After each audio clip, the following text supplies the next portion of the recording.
Falsificaste documentos para esclavizarme. La sala del tribunal, en la imperial ciudad de Sao Paulo, estaba repleta aquella mañana de octubre de 1883. El aire denso transportaba el olor de cuerpos apretados, perfumes baratos mezclados con sudor nervioso y la tensión eléctrica de algo que todos presentían sería histórico. En el centro, de pie ante el estrado del juez, y bajo la mirada de más de 200 espectadores que habían venido a presenciar lo que los periódicos habían prometido sería el juicio del siglo, se encontraba Pedro de Almeida, 38 años, piel clara que podía pasar por la de cualquier portugués libre, vestido impecablemente con traje oscuro prestado por su abogado abolicionista, y en sus manos, temblando ligeramente bajo el peso de 33 años de injusticia, documentos amarillentos que sostenía como si fueran sagradas escrituras. A su lado, separado por apenas 3 metros, pero por un abismo moral infinito, estaba el barón Enrique de Vasconcelos. 61 años de vida dedicada a la acumulación de poder, tierra y esclavos. Sudaba visiblemente bajo el traje de lana inglesa que normalmente usaba con orgullo aristocrático, pero que ahora parecía aprisionarlo. Sus ojos se movían nerviosamente entre Pedro, el juez, y la multitud que murmuraba cada vez más alto, porque todos en esa sala sabían lo que estaba a punto de ocurrir. Sabían que los documentos en manos de Pedro podrían destruir no solo al varón, sino potencialmente a docenas de otras familias aristocráticas que habían cometido los mismos crímenes burocráticos. El juez, doctor Antonio Ferreira da Cunha, conocido en círculos privados por sus simpatías abolicionistas discretas, aunque nunca expresadas públicamente hasta este momento, golpeó el martelo exigiendo silencio, y entonces Pedro se levantó completamente. Su voz, cuando habló, no fue susurro tembloroso de esclavo acostumbrado a obediencia silenciosa. Fue grito que había sido contenido durante 33 años y ahora explotaba con fuerza de volcán. «Falsificaste documentos para esclavizarme». El eco de esas palabras rebotó contra las paredes de madera del tribunal. Rebotó contra los rostros pálidos de la élite cafeera que había venido esperando ver otro caso de esclavo siendo devuelto a su amo. Rebotó contra la historia misma de Brasil, cuestionando no solo un crimen individual, sino todo el sistema burocrático que permitía tales crímenes. El varón intentó levantarse, intentó protestar, su boca abriéndose como pez fuera del agua buscando argumentos que de repente parecían haberse evaporado. Pero el juez levantó la mano, ordenando silencio absoluto, y dirigiéndose a Pedro, con voz que por primera vez en la historia de ese tribunal trataba a un hombre técnicamente a un esclavo, como si fuera ciudadano con derechos plenos, dijo: «Presente sus pruebas». Pedro desplegó el primer documento con cuidado ceremonial y comenzó a narrar no solo su propia historia, sino la historia de miles de otros cuyas vidas habían sido robadas mediante tinta, papel y sellos falsificados. «Aquí está mi acta de nacimiento», pronunció Pedro, su voz ahora más controlada, pero vibrando con intensidad que hacía imposible no escuchar cada palabra. «Registrada en Lisboa, Portugal, el 15 de marzo de 1845. Mi madre era María de Almeida, portuguesa libre, costurera de profesión. Mi padre era comerciante portugués, que murió antes de mi nacimiento. Yo nací libre. Nací en suelo europeo, donde la esclavitud no existía. Nací con todos los derechos que cualquier ciudadano portugués posee. Pasó el documento al juez, quien lo examinó cuidadosamente antes de pasarlo a peritos grafológicos que ya habían sido convocados para verificar autenticidad de todos los documentos presentados. Quizás en este momento, mientras escucha cómo un hombre de pie en tribunal de 1883 sostiene documento de nacimiento que prueba que vivió 33 años como esclavo a pesar de haber nacido libre, se pregunta desde dónde está escuchando esta historia, desde qué rincón del mundo llegan estas palabras sobre injusticia burocrática, sobre cómo tinta y papel pueden transformar persona libre en propiedad. Comente de dónde está escuchando esta crónica de falsificación documental, de asesinato encubierto, de justicia que tardó más de 3 décadas en llegar. Porque historias como esta no son simplemente del pasado colonial. Son recordatorios de cómo sistemas burocráticos pueden ser armados contra los más vulnerables, cómo la legalidad puede ser pervertida para servir intereses de los poderosos y cómo la verdad, aunque enterrada durante décadas, puede eventualmente emerger si alguien tiene el coraje de desenterrarla. Su comentario sobre su ubicación nos ayuda a entender que estas lecciones históricas resuenan globalmente. Pedro continuó, desplegando segundo documento. Pero en 1850, cuando yo tenía apenas 5 años de edad, cuando mi madre y yo llegamos a Brasil, buscando mejores condiciones de vida, el varón Enrique de Vasconcelos falsificó mi matrícula de esclavo. Produjo un documento, señaló hacia el varón con dedo acusador, alegando que yo era africano nacido en 1832. Que había sido traído ilegalmente a Brasil antes de la ley de 1831 que prohibió el tráfico de esclavos, que él me había rescatado y por lo tanto yo era ahora su propiedad legítima. Todo mentira, todo fabricación burocrática, todo crimen documentado en papel oficial que durante 33 años fue aceptado como verdad. El murmullo en la sala se intensificó, porque lo que Pedro estaba describiendo no era simplemente su caso individual. Era exposición de práctica que muchos en esa sala sospechaban, pero que nadie había probado tan contundentemente. La falsificación sistemática de matrículas de esclavos para transformar personas libres en propiedad. El varón, ahora visiblemente tembloroso, intentó nuevamente hablar, pero su abogado le colocó mano en el hombro, advirtiéndole que permaneciera en silencio, porque cualquier palabra que dijera en este momento podría ser usada contra él no solo en este juicio civil de libertad, sino en eventual proceso criminal que claramente se avecinaba. Pedro desplegó tercer documento, su voz ahora cargada con emoción que había contenido durante 33 años. Durante 33 años trabajé como esclavo en su hacienda. 33 años en los cafetales bajo el sol que quema. 33 años siendo azotado cuando osaba recordar que había nacido libre.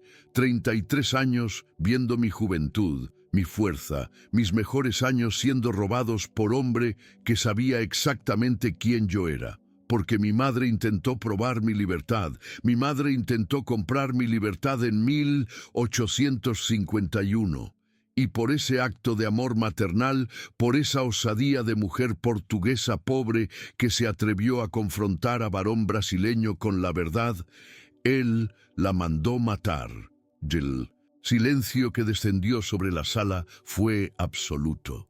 Fue el silencio de 200 personas conteniendo respiración simultáneamente. Fue el silencio de momento histórico siendo presenciado en tiempo real. Porque lo que Pedro acababa de acusar no era simplemente falsificación documental o esclavización ilegal, crímenes ya suficientemente graves. Era asesinato. Era eliminación deliberada de testigo que podría haber probado el crimen. Era manifestación de poder absoluto, ejercido con frialdad, burocrática que transformaba vida humana en obstáculo administrativo a ser removido. Y Pedro no había terminado. Produjo documento final, carta manuscrita, papel quebradizo con tinta desvanecida pero aún legible, y leyó con voz que ahora no temblaba, sino que cortaba el aire como espada. Carta del barón Enrique de Vasconcelos a su abogado, fechada enero de 1851. Cito textualmente: «Necesito consejo sobre cómo resolver problema de la portuguesa que reclama al niño. Ella tiene documentos de Lisboa, pero son viejos y quizás puedan ser cuestionados. ¿Sería más simple eliminar el problema directamente? El costo no es obstáculo». La sala explotó en caos. Gritos de indignación. Protestas del abogado del barón alegando que la carta era falsificación abolicionista. Periodistas garabateando frenéticamente en sus cuadernos porque sabían que estaban presenciando historia. El juez golpeó el martelo repetidamente hasta que el orden fue parcialmente restaurado. Y entonces hizo algo extraordinario para juez de 1883. Ordenó al barón que se levantara y respondiera directamente a las acusaciones. El barón, temblando visiblemente, se puso de pie.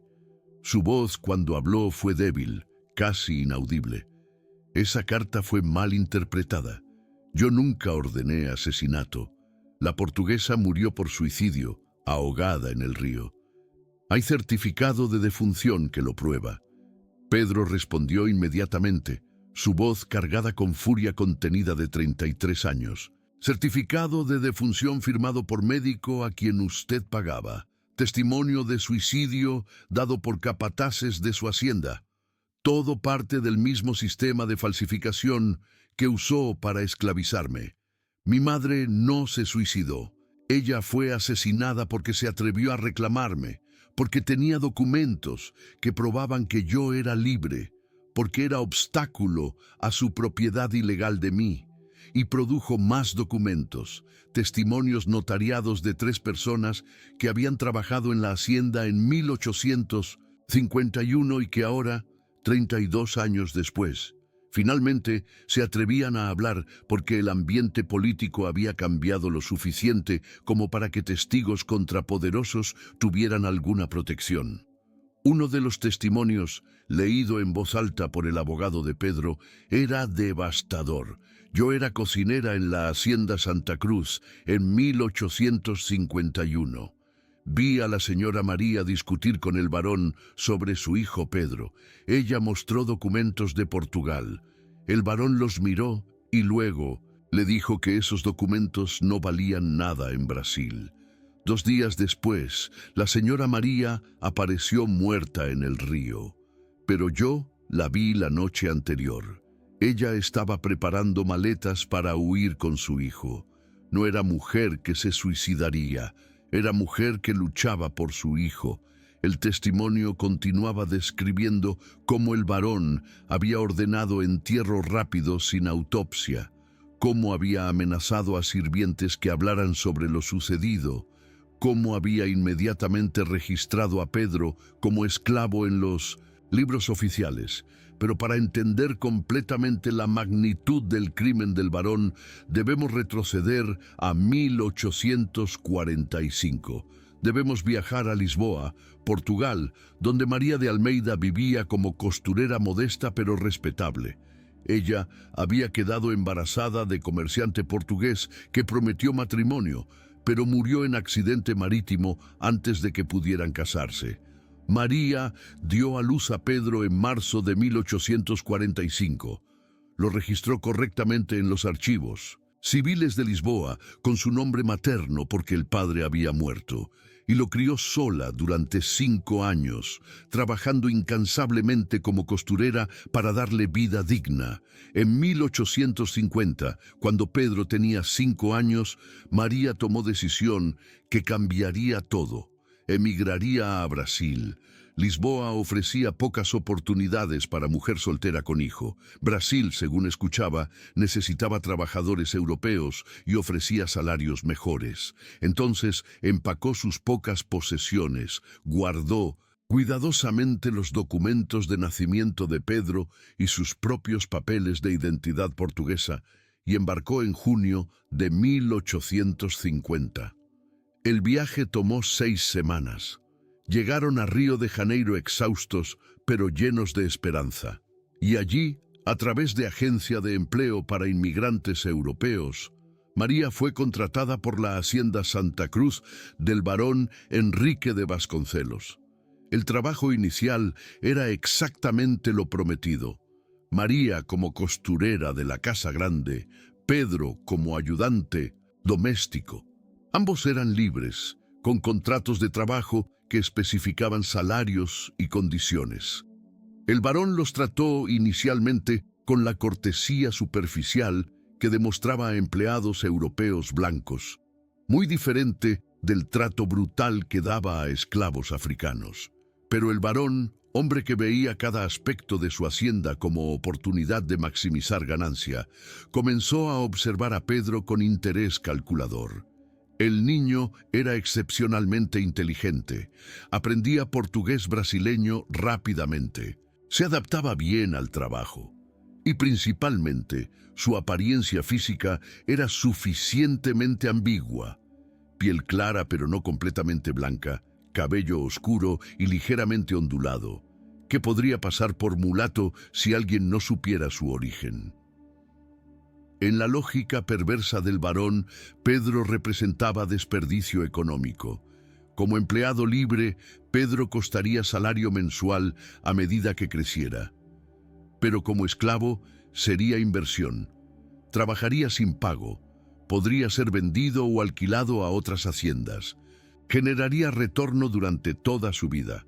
El único obstáculo era María, quien tenía documentos que probaban origen libre de Pedro, y el varón, hombre que había construido fortuna mediante combinación de trabajo esclavo y manipulación burocrática, vio solución clara. Si documentos de María desaparecieran y si nuevos documentos fueran creados registrando a Pedro como esclavo, nadie cuestionaría.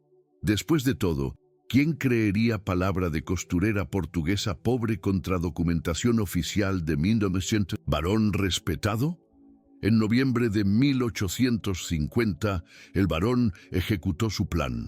Sobornó oficial de cartorio local para inserir registro retroactivo en los libros de matrícula de esclavos.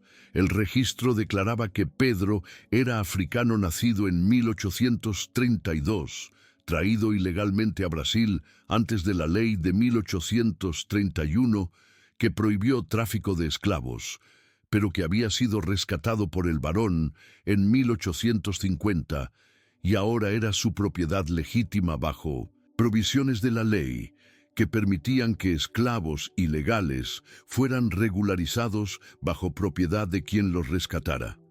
Era falsificación sofisticada porque utilizaba lenguaje legal real, invocaba ley existente y creaba apariencia de legalidad.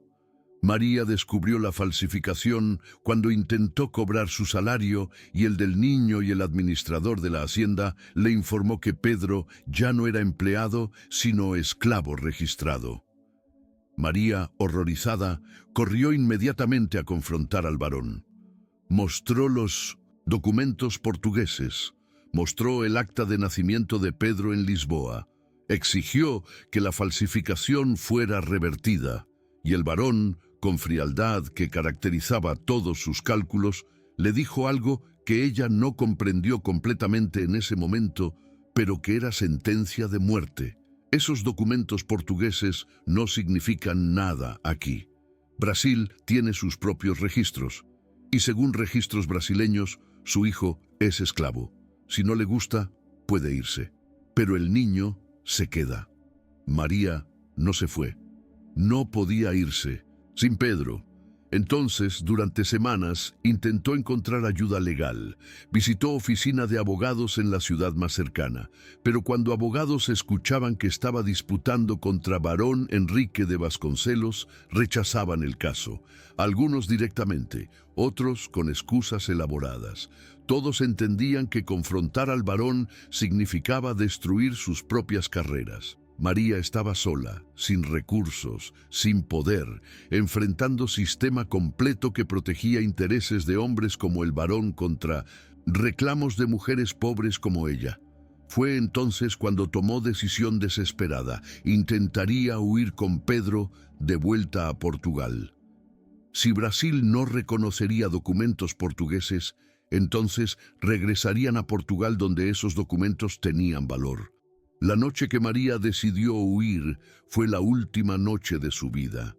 Empacó maletas pequeñas con sus pocas posesiones y los documentos preciosos.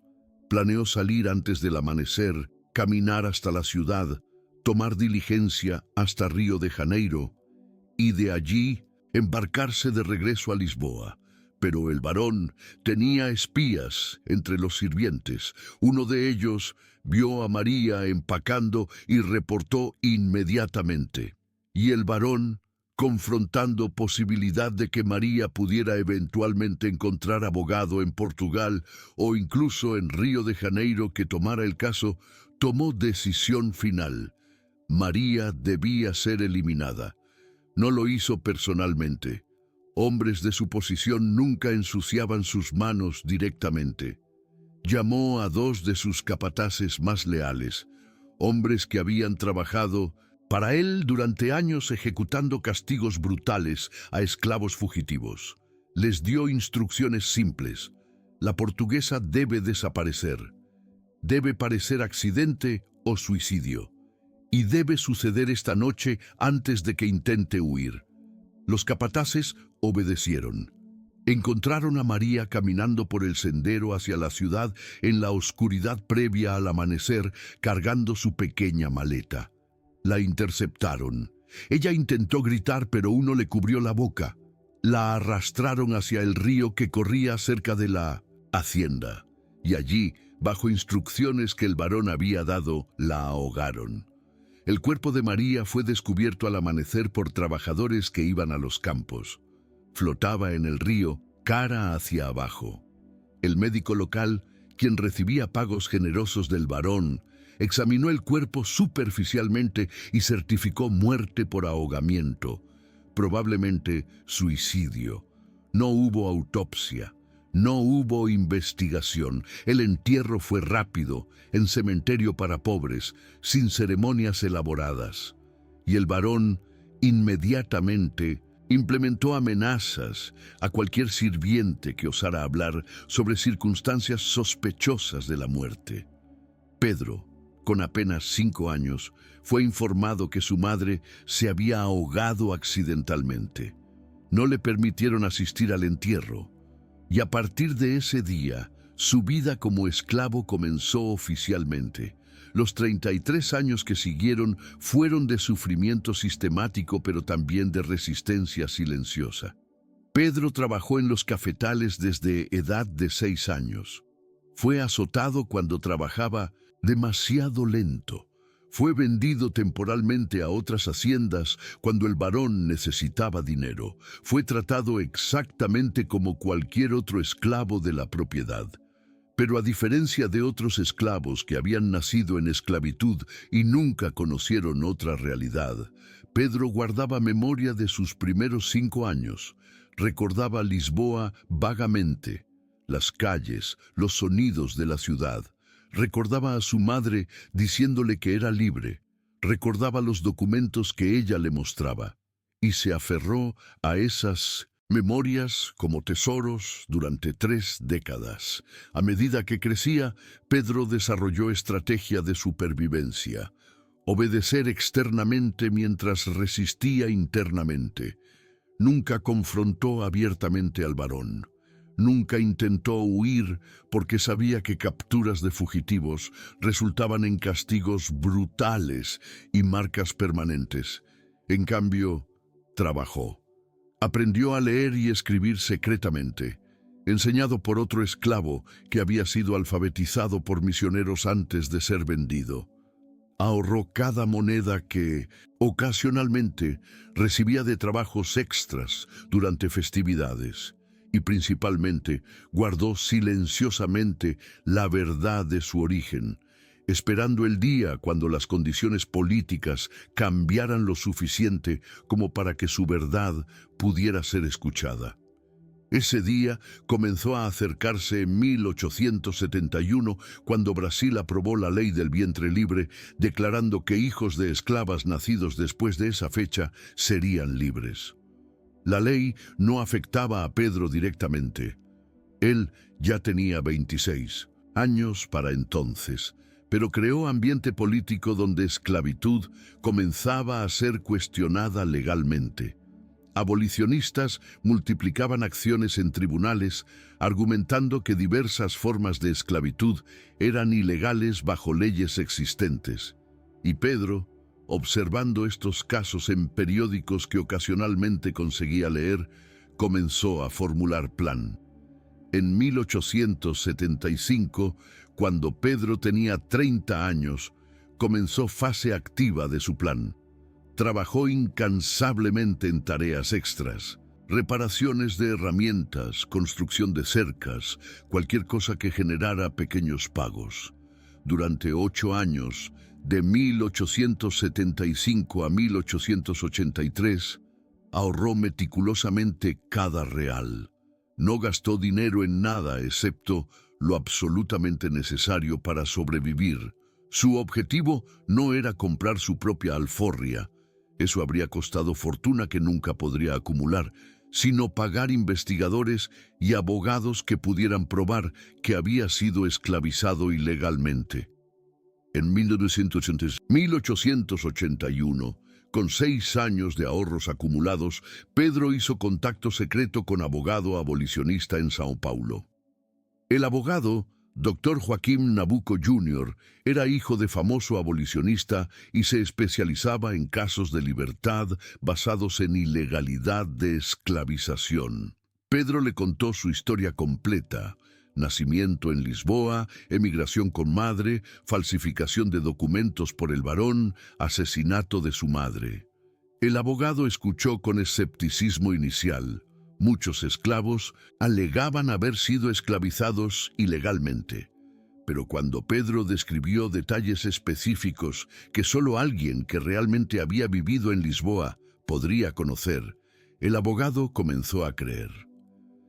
Durante 2 años, de 1881 a 1883, el abogado investigó.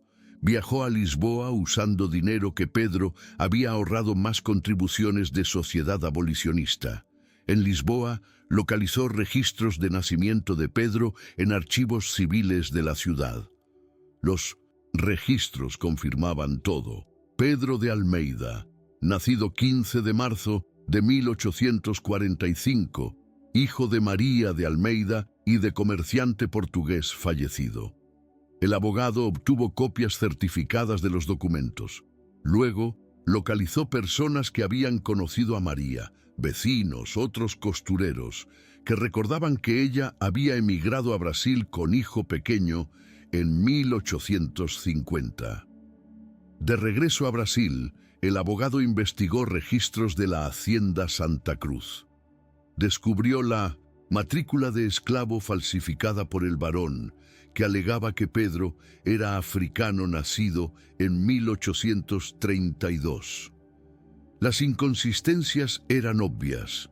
Si Pedro había nacido en 1832 en África, ¿cómo podía haber acta de nacimiento portuguesa de 1845? ¿Cómo podían testigos en Lisboa recordar su nacimiento allí?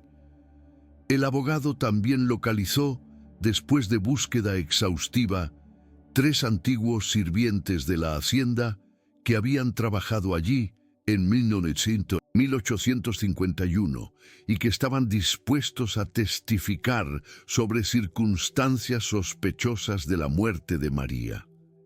Y finalmente, en golpe de suerte extraordinario, descubrió la carta que el varón había escrito a su abogado en 1851 preguntando sobre cómo resolver el problema de la portuguesa que reclamaba al niño. Con todas estas pruebas en mano, en octubre de 1883, El abogado presentó acción de libertad en nombre de Pedro ante Tribunal de São Paulo. El caso inmediatamente atrajo atención nacional. Periódicos abolicionistas publicaron artículos detallados sobre el esclavo que alegaba haber sido ciudadano portugués libre esclavizado mediante falsificación documental. Periódicos conservadores inicialmente desestimaron el caso como otra fantasía abolicionista. Pero cuando documentos de Lisboa fueron presentados y verificados por peritos como auténticos, incluso medios escépticos comenzaron a prestar atención seria. El juicio comenzó el 15 de octubre de 1883. La sala estaba repleta como hemos descrito. Pedro presentó cada documento meticulosamente. El acta de nacimiento de Lisboa, testimonios de personas que conocieron a María, registro falsificado de esclavo que alegaba origen africano imposible, testimonios de antiguos sirvientes sobre muerte sospechosa de María, y finalmente la carta devastadora del varón preguntando sobre eliminar el problema de la portuguesa. Cada pieza de Mundus en evidencia fue como martillo golpeando clavo en el ataúd del caso del varón. El abogado del varón intentó múltiples estrategias de defensa. Primero, alegó que documentos portugueses eran falsificaciones creadas por abolicionistas, pero peritos grafológicos examinaron los documentos originales y confirmaron que databan efectivamente de 1845, que tinta y papel eran consistentes con ese periodo, que no había señales de falsificación moderna. Luego, el abogado alegó que, incluso si Pedro había nacido en Portugal, documentos de esclavitud brasileños tenían precedencia bajo ley brasileña. Pero el juez rechazó este argumento citando precedentes legales que establecían que persona nacida libre en país donde esclavitud no existía no podía ser esclavizada posteriormente. Finalmente, el abogado del varón intentó argumentar que la carta de 1851 había sido mal interpretada, que eliminar el problema no significaba necesariamente asesinato, sino quizás pagar a María para que se fuera. Pero esta defensa colapsó cuando el abogado de Pedro presentó testimonio de uno de los capataces ya anciano y en lecho de muerte que confesó haber participado en el ahogamiento de María bajo órdenes directas del varón.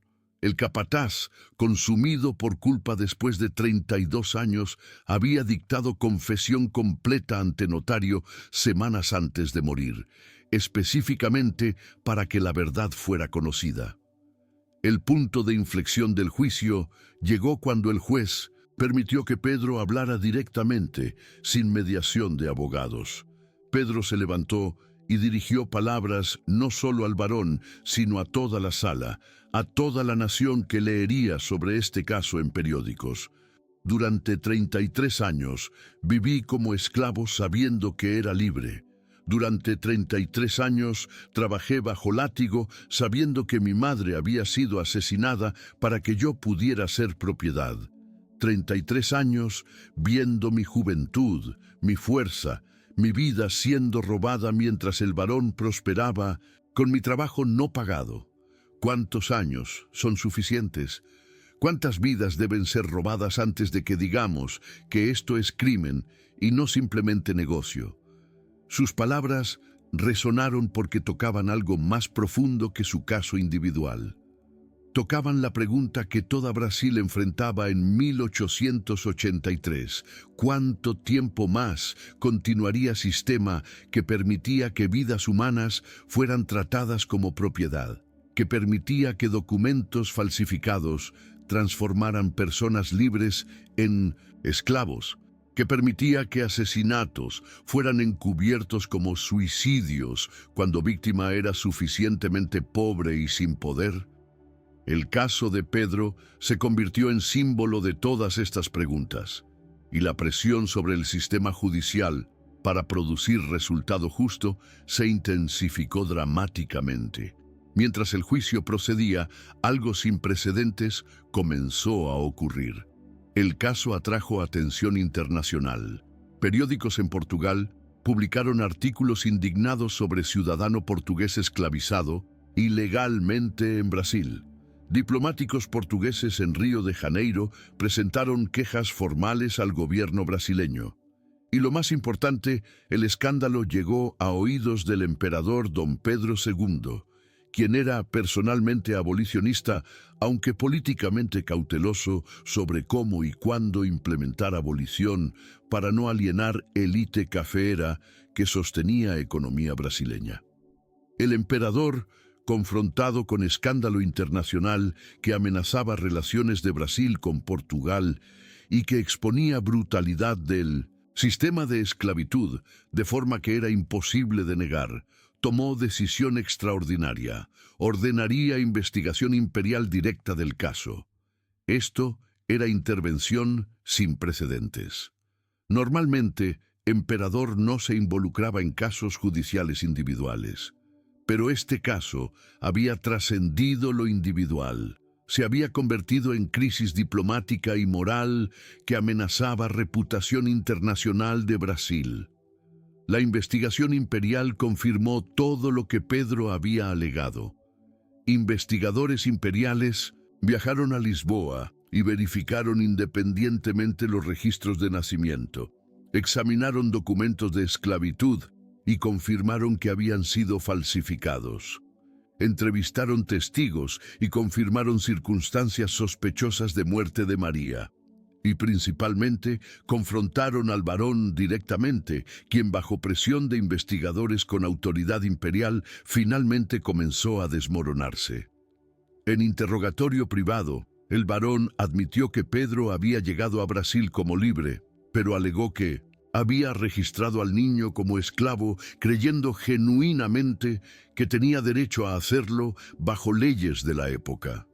Esta admisión parcial fue suficiente. Confirmaba que el varón sabía que Pedro había nacido libre, pero lo había esclavizado de todas formas. Confirmaba falsificación documental deliberada. Y aunque el varón continuaba negando participación directa en muerte de María, la combinación de testimonios, la carta de 1851 y confesión del capataz en lecho de muerte creaban evidencia circunstancial abrumadora de que el varón había al menos ordenado su eliminación. Si usted ha seguido este relato hasta este punto, si ha presenciado cómo sistema burocrático de esclavitud permitía que documentos falsificados transformaran niño libre en propiedad, cómo asesinato podía ser encubierto como suicidio cuando víctima carecía de poder, cómo 33 años de vida podían ser robados mediante tinta y papel, entonces comprende algo fundamental sobre naturaleza de injusticia institucionalizada. Comprende que horror más profundo de esclavitud no era solo violencia física, sino violencia burocrática, la capacidad de sistema legal de legitimar lo ilegítimo, de transformar crimen en derecho de propiedad. ¿Cuántos otros Pedros existieron cuyas historias nunca fueron contadas, porque murieron antes de que ambiente político cambiara lo suficiente para que pudieran ser escuchados? ¿Cuántas otras Marías fueron asesinadas para encubrir falsificaciones documentales similares? Comente qué piensa sobre cómo burocracia puede ser armada para cometer crímenes. Comente si en su propio país, en su propia experiencia, ha visto cómo documentos oficiales pueden ser usados para legitimar injusticia, porque esta historia de 1883 es también historia contemporánea sobre poder de burocracia para oprimir y sobre necesidad de que sistemas legales sean vigilados constantemente para evitar que sean pervertidos. El 15 de noviembre de 1883, exactamente un mes después de iniciado el juicio, llegó decisión que cambiaría no solo vida de Pedro, sino precedente legal para cientos de otros casos similares.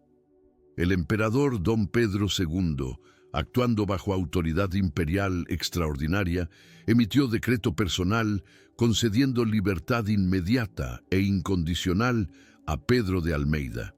El decreto no solo lo liberaba, sino que declaraba oficialmente que él había sido esclavizado ilegalmente mediante falsificación documental, que su madre había sido asesinada para encubrir ese crimen y que el Estado brasileño reconocía injusticia cometida contra él.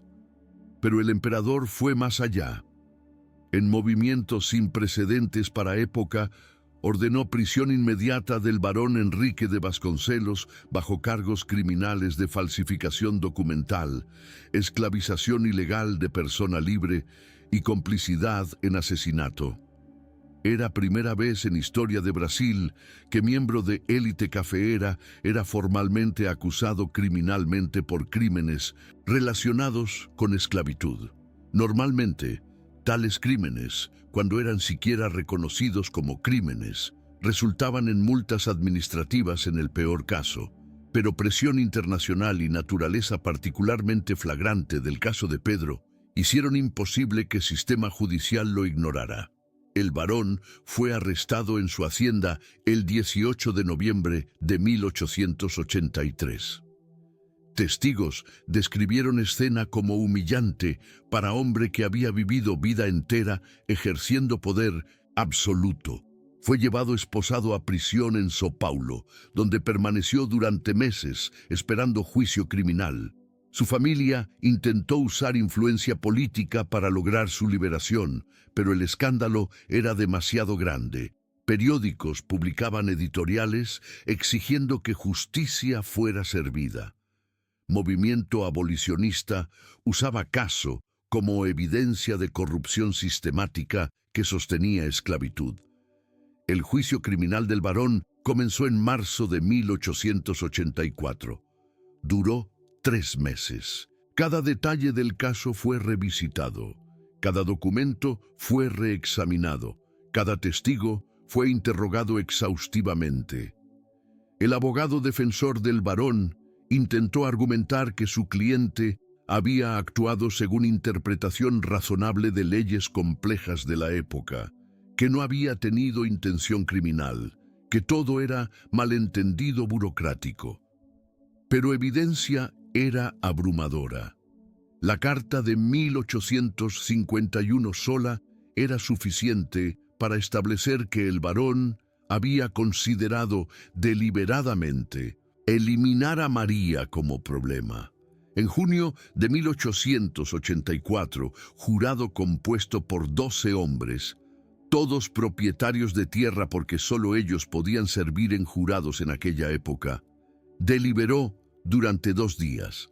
El veredicto sorprendió a muchos que esperaban que Elite protegería a uno de los suyos, culpable en todos los cargos.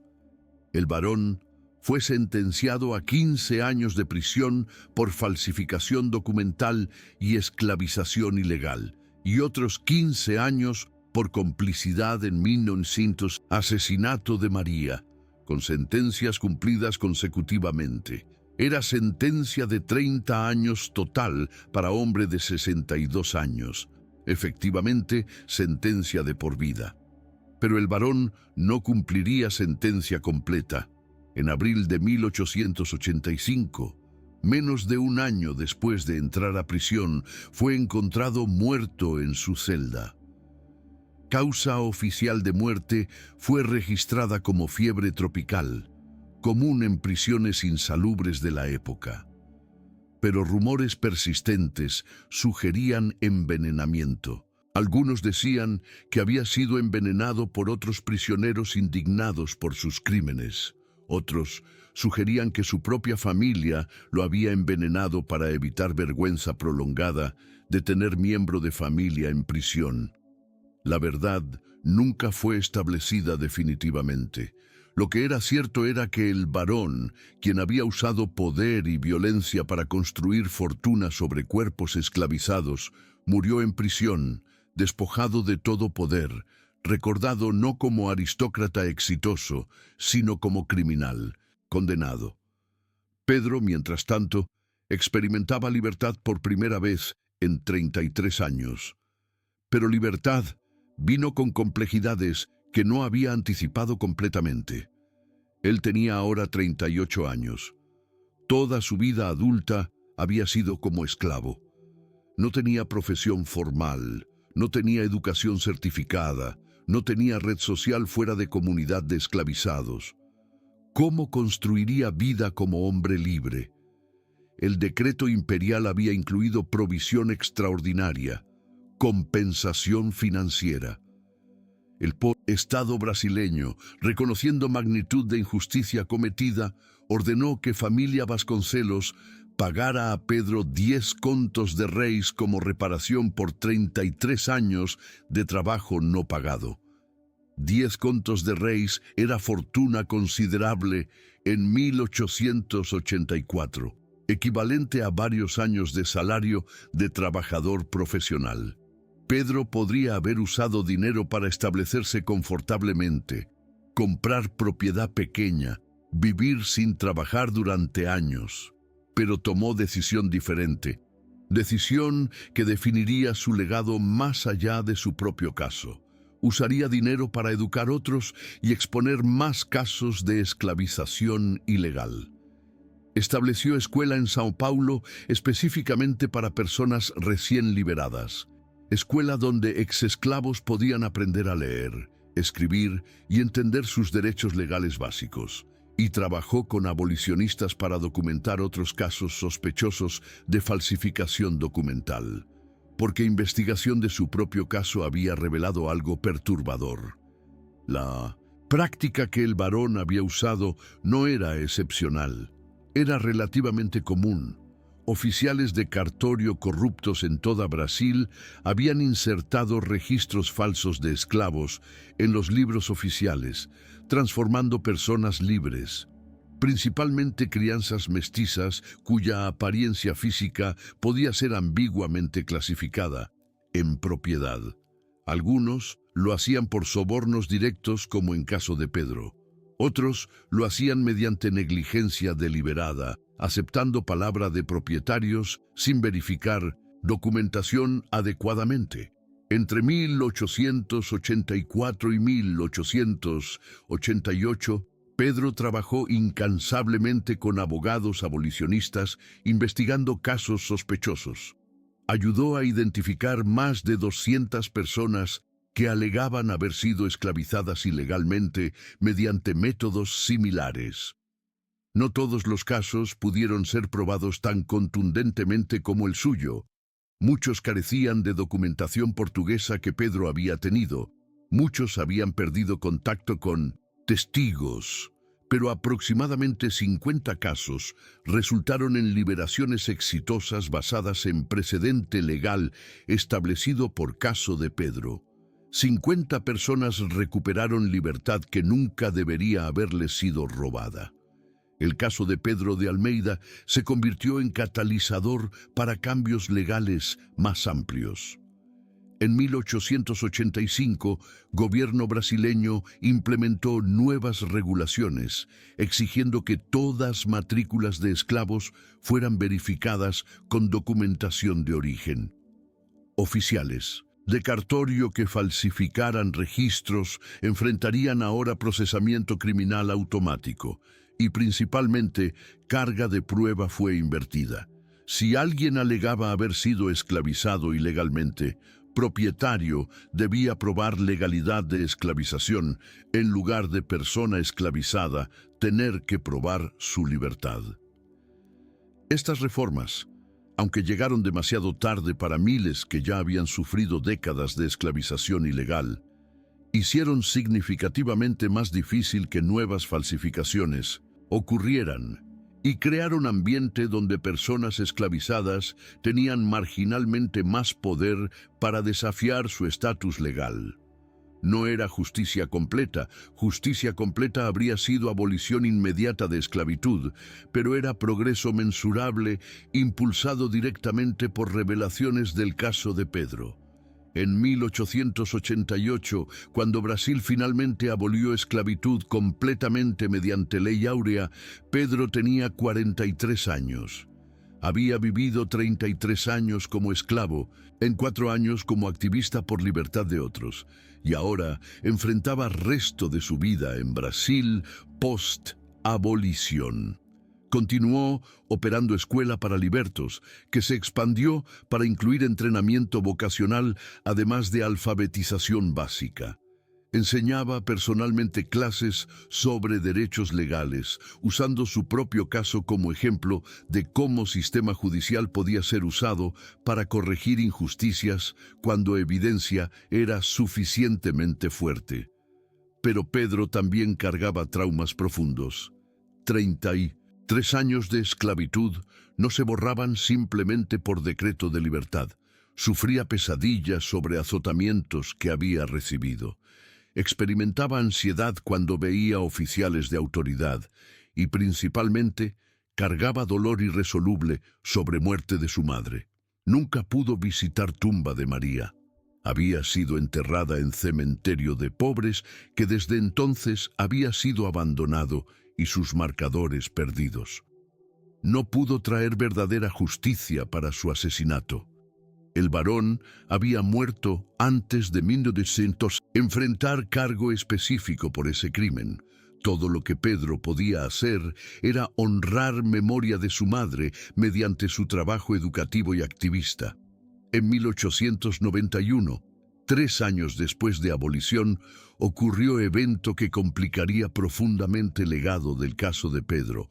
Rui Barbosa, entonces ministro de Facenda, ordenó queima sistemática de todos registros de esclavitud en Brasil.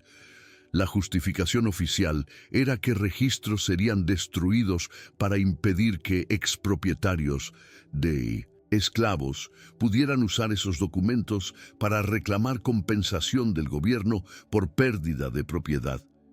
Pero había razón adicional, menos publicitada: destruir evidencia de crímenes cometidos bajo sistema de esclavitud.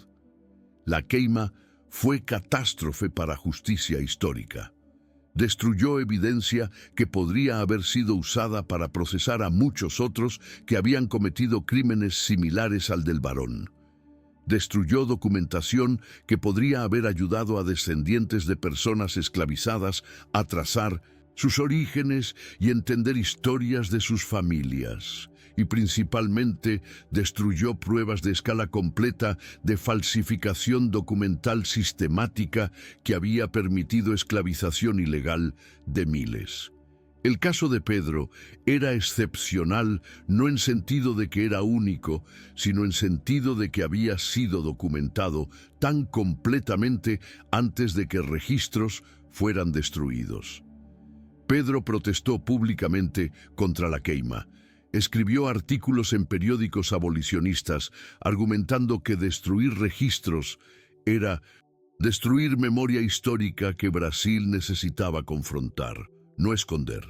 Pero sus protestas fueron ignoradas. El gobierno procedió con destrucción masiva. Y con eso, posibilidad de que muchos otros pudieran probar esclavización ilegal, como Pedro había hecho, fue eliminada permanentemente. Era, en cierto sentido, crimen adicional, crimen de borrar evidencia de crímenes pasados. Pedro vivió hasta 1920, muriendo a edad de 75 años. Durante últimas 3 décadas de su vida, escribió extensivamente sobre su experiencia. Produjo memoria detallada de sus 33 años como esclavo, de su lucha legal por libertad y de su trabajo posterior ayudando a otros. Esta memoria fue publicada póstumamente en 1922 y se convirtió en documento histórico importante, uno de relativamente pocos testimonios de primera mano de persona que experimentó esclavitud como adulto consciente de que había sido esclavizada ilegalmente. En su memoria, Pedro reflexionó sobre paradojas de su experiencia. Por un lado, había logrado lo que muy pocos esclavizados lograron: probar legalmente su libertad y ver a perpetrador castigado. Por otro lado, 33 años de su vida habían sido robados irrevocablemente. Nunca tuvo esposa o hijos. Había pasado años reproductivos como esclavo sin capacidad de formar familia propia. Nunca tuvo juventud normal. Había pasado de niño de 5 años a esclavo adulto sin adolescencia. ¿Era su libertad final? ¿Victoria o simplemente terminación tardía de injusticia que nunca debería haber ocurrido? Pedro concluyó sus memorias con reflexión que capturaba complejidad de su experiencia. Gané mi libertad en tribunal, pero nunca recuperé los 33 años que fueron robados. Nunca recuperé a mi madre, nunca recuperé la infancia que debería haber tenido, la educación que debería haber recibido, la vida que debería haber vivido. La justicia, cuando llega 33 años tarde, es justicia incompleta, pero es mejor que ninguna justicia.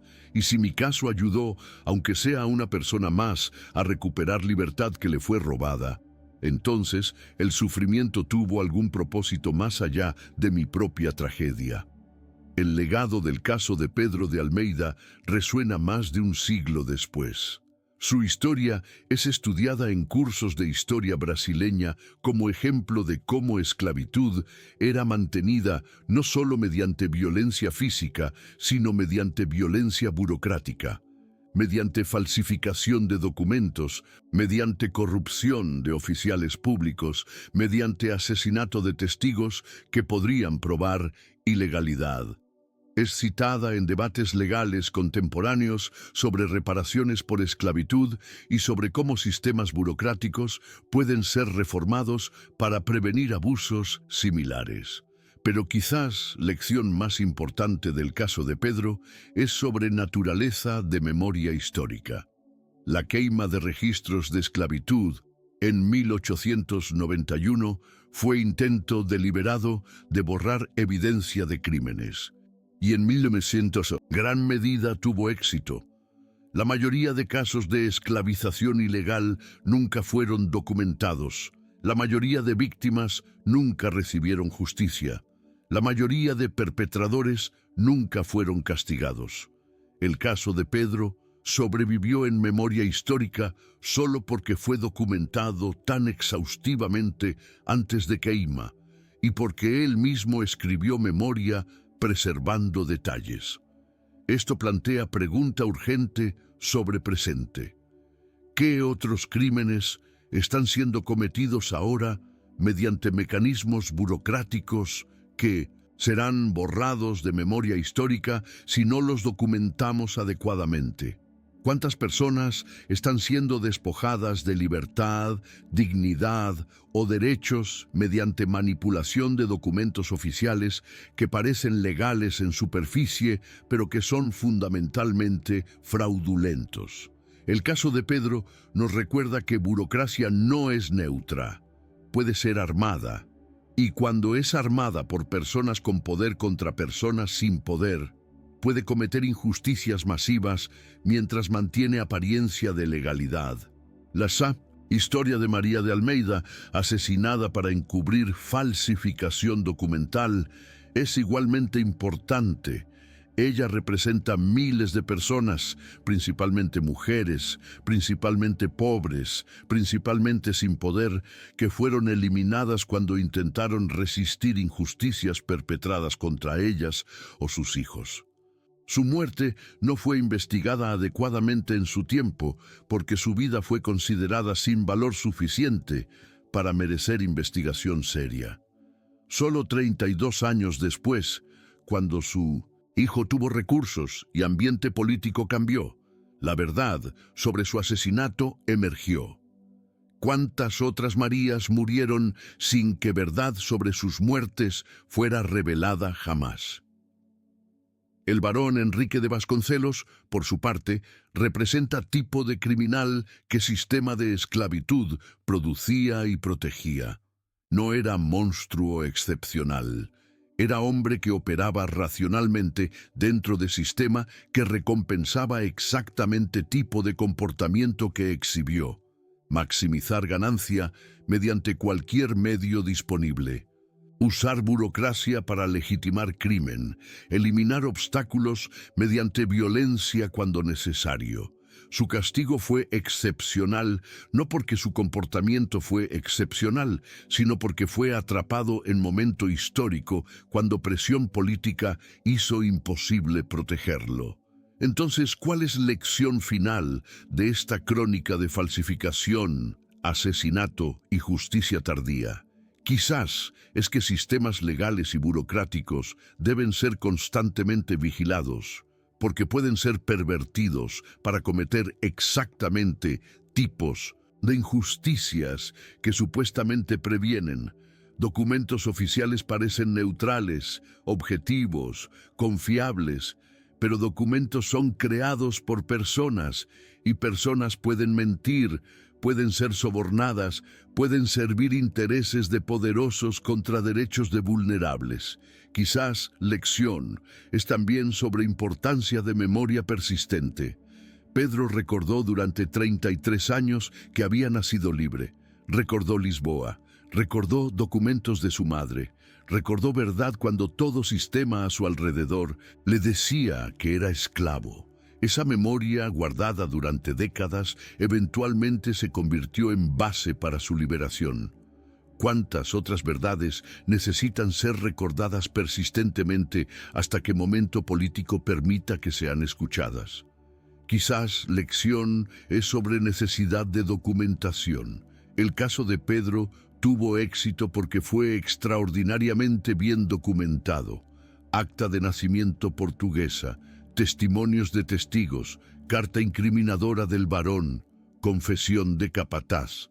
Sin esa documentación, habría sido simplemente palabra de esclavo contra palabra de varón, y sabemos quién habría prevalecido. Esto sugiere que injusticias actuales deben ser documentadas meticulosamente, incluso cuando parece que documentación no servirá propósito inmediato, porque puede servir propósito décadas después, cuando contexto político cambie.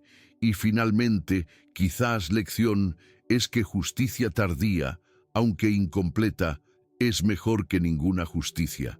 Pedro recuperó libertad a los 38 años, no recuperó los 33 años robados, no recuperó a su madre, pero recuperó dignidad de ser reconocido oficialmente como persona libre que siempre debería haber sido. Estableció precedente que ayudó a otros, transformó trauma personal en activismo que benefició a comunidad más amplia. No fue justicia perfecta, pero fue algo, y ese algo importó.